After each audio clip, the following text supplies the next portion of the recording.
Hello everyone, good morning. মোৰ অন্য এটি ভিডিঅ'লৈ আপোনালোকক স্বাগতম জনাইছোঁ। এতিয়া আমি আহিছোঁ বেৰত। আমাৰ দেউতাই কি শাক পাচলি ৰুইছে আজি দেখাই আছোঁ। তাৰ পৰা আজি আমি কি বনাম? গোবি মঞ্চুৰিয়ান বনাম, গোবি পাৰাঠা বনাম, চাই থাকিব। আৰু এই তোমাৰ মা গৰু দৰক দি আছে। এইটো ধৰা না আছে এইটো চিনি নাপায়, দেখাই নাই আকৌ দেখাই নাই বোলে। এইটো আজি ভৰ্তি কৰি লৈ যাম। আগতে এখন চুকা ঘৰত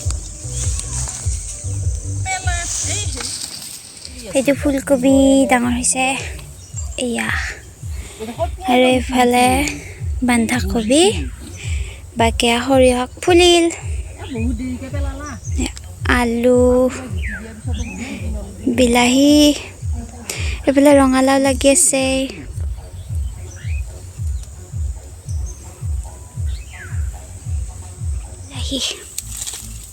পকা নাই, কেঁচা আছে। পাছো পাছো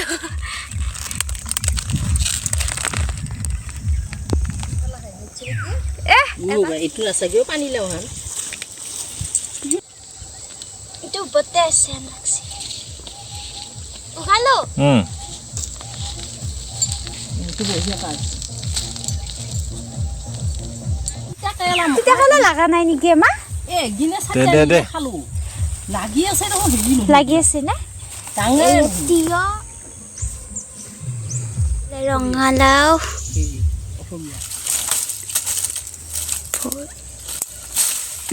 বিন হৈ আছে। এতিয়া চালাড বনাম। পালেং শাক, কি গাজৰ, বিলাহী এনেকে গাজৰ আছে, গাজৰ উঠাব না।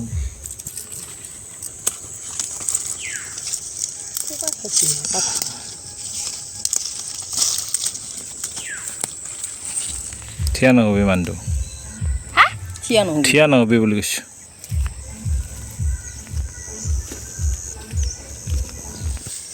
কেইটামান দিন একটা বহুত ডাঙৰ ডাঙৰ হেৰি হৈছিল, ফুল হৈছিল। ভাল লাগে আপোনাৰ লাউ ফুল। এইটো লাউ নামেলি লাউ হেৰি কৰিছোঁ মই, ভিডিঅ' কৰিছোঁ না। এইকেইটা ৰুলি বাবাই ল'ব লাগিব। আগতে গাভিনী হৈ আছিল একে, তাই সেই ৰসৰ একেবাৰে অমলতাৰ মাজত একে যি এচামাই ধুলা যায় একে দেহত কৰি উঠছে। লাগতিয়াল পাচলিখিনি বেৰৰ পৰা লৈ আমি চিধাই ঘৰলৈ আহিলোঁ, আৰু আহিয়ে পাকঘৰত সোমালোঁ আৰু ফুলকবিটো ভালদৰে কাটি বাছি ল'লোঁ। লগতে স্প্ৰিং অনিয়নো আছিলে আমাৰ ঘৰতে, তাৰপাছত আছিলে কেপচিকাম, বিলাহী আৰু পিঁয়াজ, এইখিনি ধুনীয়াকৈ কাটি লৈছোঁ, আৰু লগতে নহৰু কেইটামানৰ বাকলি এৰুৱাই লৈছোঁ। নহৰু এতিয়া টপ 10ত আছে, বুজি পাইছা? খাব লাগিলে নহৰু খোৱাতকৈ মাছ ভাজি নহৰু খোৱাতকৈ মাছ ভাজি খোৱাই ভাল। মাছ ভাজি নিমখ তেল খায়।